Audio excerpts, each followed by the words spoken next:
Because the China tariffs are still very high at 80%, what we are hearing and seeing is that the shipments from China are no longer hitting the docks of the US ports.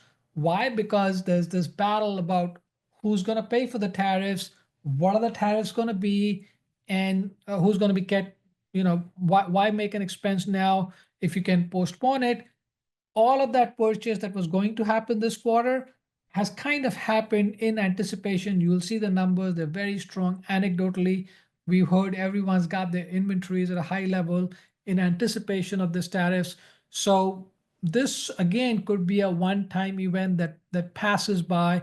But what is the magnitude of that? 60% is the decline of the shipments that come in from China to the US, and China accounts for 40 to 45%. So the net decline on the ports is in that 25% range. Now, will people be able to circumnavigate this? Now, keep in mind that will be illegal, but the international courts have a lot more things to deal with than who needs to pay for tariffs.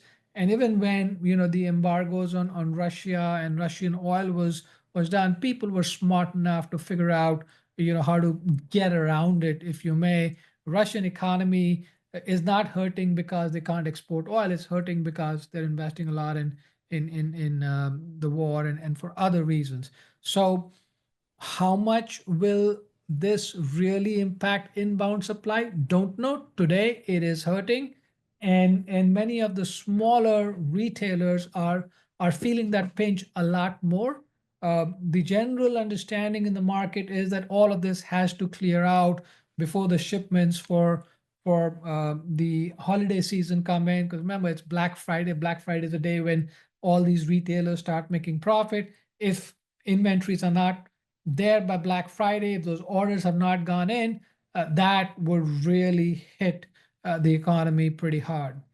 Until then, I think it's fairly resilient. It should be able to wear itself out. Uh, so why do macro trends? I mean, why do we spend time once a quarter, once every so many months looking at these macro trends? Let's take a look at the way this trickles down. Investments, as you know, are driven by liquidity from previous investments. If I'm not getting liquidity events because of IPOs or M&A transaction, and keep in mind, both of them have been down ever since the interest rates have been as high as they've been. So then I can't invest as much in the next startups. That's okay, because as investors we want to get in when the valuations are not overheated. Uh, GDP growth expectations drive the investments made by the businesses. That's okay, because enterprise AI is a hotspot. Companies realize this is going to be important for their competitive advantage. Well, you're not flooding the investment stream, which can happen if the money flow is lighter. But if they were cutting, they're not necessarily cutting back on AI investments, and that's a positive sign. GDP is driven, and the anticipation of GDP is driven by consumer confidence. Consumer confidence is if it softens, businesses investing for consumers to spend more will soften, which means investments in enterprise IT and therefore enterprise AI start to soften. And so interest rates driven by inflation and full employment levels drive the money flow in the economy, drives the investments, drives the performance of these companies, and all of this eventually drives valuations, which is very important for us to monitor if you want to make good returns on our investment. Another way to look at it, because most of our audience here, both entrepreneurs and investors, are engineering folks, is relative velocity. Think of these macro trends as being the flow of the stream or the medium in which the item that you're measuring velocity for is moving. Think of our companies that we invest in as these boats flowing in the stream of trends about AI and money, monetary flow, inflation, etc., being the flow of the stream. We don't, if we are going upstream against the flow, it will be harder. We are in that trend for macroeconomic factors right now. but the AI trends are working in our favor. And so that's the balance. We look at this as a skills game. The companies that we invest in are these sailboats, are these ships, hopefully become naval carriers in the future. The founders and the CEOs are the captains of the ship. We are the advisors and the coaches.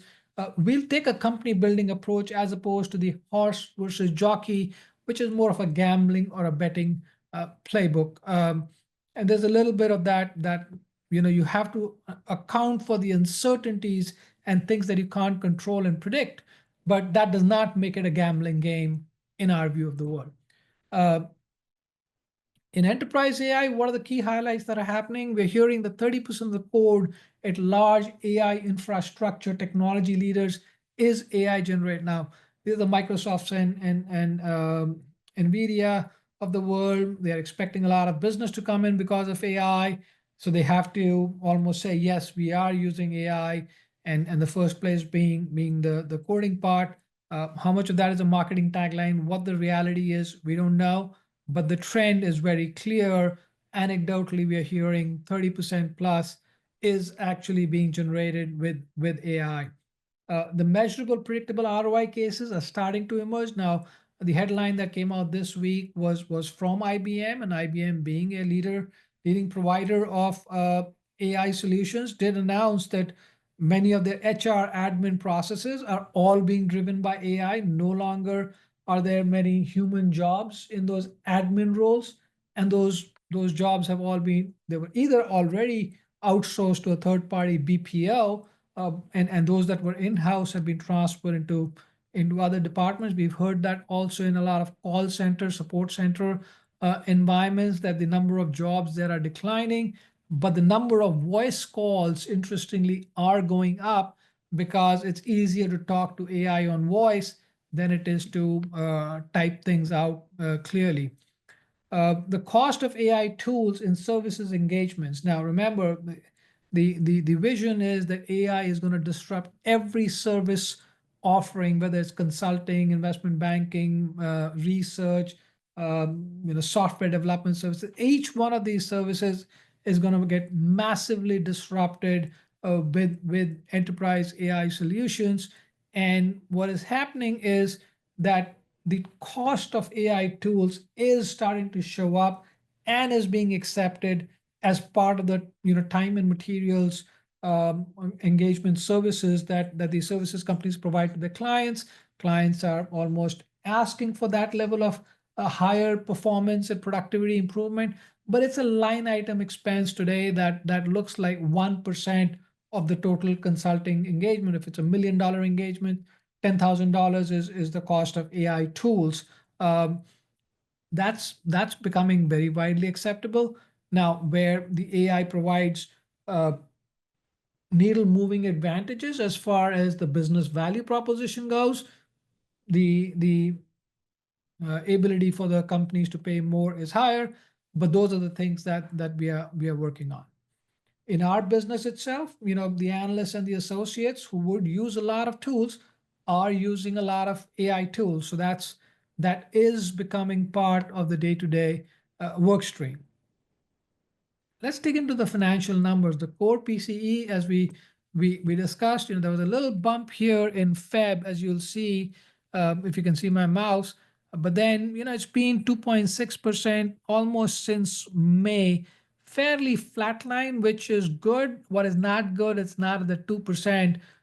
Typically, if you look at a process control, uh, when there's a time delay, sometimes a steady state is formed with a known error from the target. And if that's the situation out here, that is not good. There has to be a disturbance done to get the interest rates lower than 2%, so it stabilizes again at 2%, where things were. If we look back, if we do a throwback on where things were in January, February 21, you can see they were at 1.5% of a core PCE, which is kind of a predictor of inflation. Month over month, core PCE did drop to zero, but it was 0.4%. This was a concerning trend. Well, that part of it has gone away, but then that leads to other concerns. There's always something to worry about in economics and finance. Headline CPI, clearly three data points do start making a trend. There was an upward trend. It's kind of coming down. Unfortunately, that also is coupled with lowering of Nasdaq and valuation and asset prices. So that's pretty consistent. You can see month over month numbers are on the headline inflation. Now this is not core is zero, non-core, which includes energy and food, is prices actually did go down because the crude prices went down. Shelter has also started coming down, which is a good thing. Uh, so where will the interest rates be? Right now nobody knows, but I don't think anyone's willing to bet that, or the markets are not willing to price in any interest rate reductions until we hit September. And we covered the reasons why earlier. GDP is an interesting data point this quarter because GDP went negative, and 2 quarters of negative GDP is a recession, and the trend is also fairly downward sloping.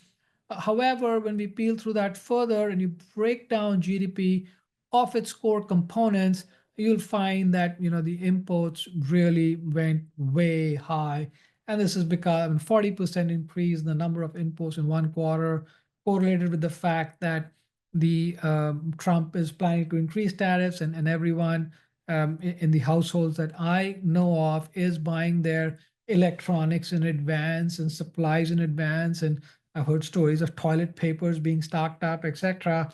Um, what is the fascination of toilet papers and American consumer is kind of interesting. But anyway, so that's happening.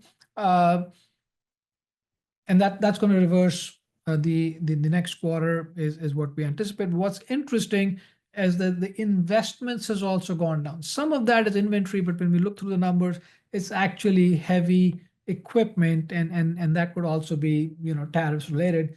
Get that heavy equipment in sooner rather than pay heavy tariffs on it.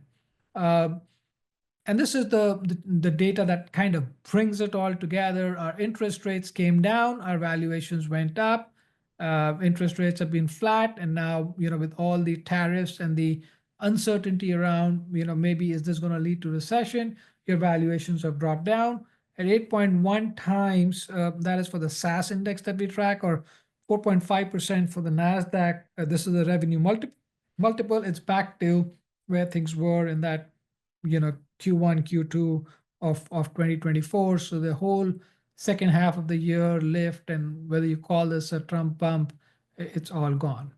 Um, Labor market analysis again continues to stay very healthy. I mean, the 60% of employment population ratio is fairly high. Your quit rates and unemployment rates are at 4.2%, fairly steady and not too high. Your quit rates are increasing, which is good. Economy is strong, but these things can change. The number of people employed remains at an all-time high at 164 million jobs being fulfilled. So again, not something that says recession is around the corner. Labor productivity continues to grow, and I would say, as you saw in some of the earlier data, this is really not driven by software engineering productivity, which is where AI has started to make an influence. This is really the bulk of the retail jobs, etc., where AI has not fully penetrated in terms of delivering the productivity, which is why we see a lot of opportunity for growth for many of the companies that we are investing in and have invested in. So what to look for? Inflation has stabilized. We're expecting a one-time bump and stable trends, but it's not at that 2%, and it's unfortunately reaching a steady state at a higher point, as it you would expect in a um, in a control system which has a delay between the signal and the final impact, or the control change and the final impact. Uh, Valuations are volatile, and the new administration policy is still not put into place. We had hoped for, and typically in a transition, all of this settles down in the Q1 timeframe. I don't think it's settling down until we get into Q3 timeframe. It's not going to settle down this quarter. Uh, the economy did shrink, but the reason why this GDP shrank was because of heavy imports, uh, and net exports is what contributes to. So net exports increase, GDP increases, imports increase, GDP decreases.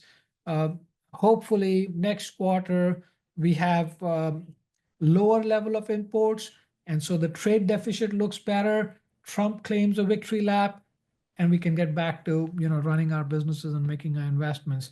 Federal Reserve continues to have a lot of firepower. So anytime if we start looking like we are trending towards a recession and inflation is remaining steady, I think the Fed will act. But that's not the case right now until it changes. So those are the highlights. If you have any questions, send them my way, and there'll be links to the presentations below.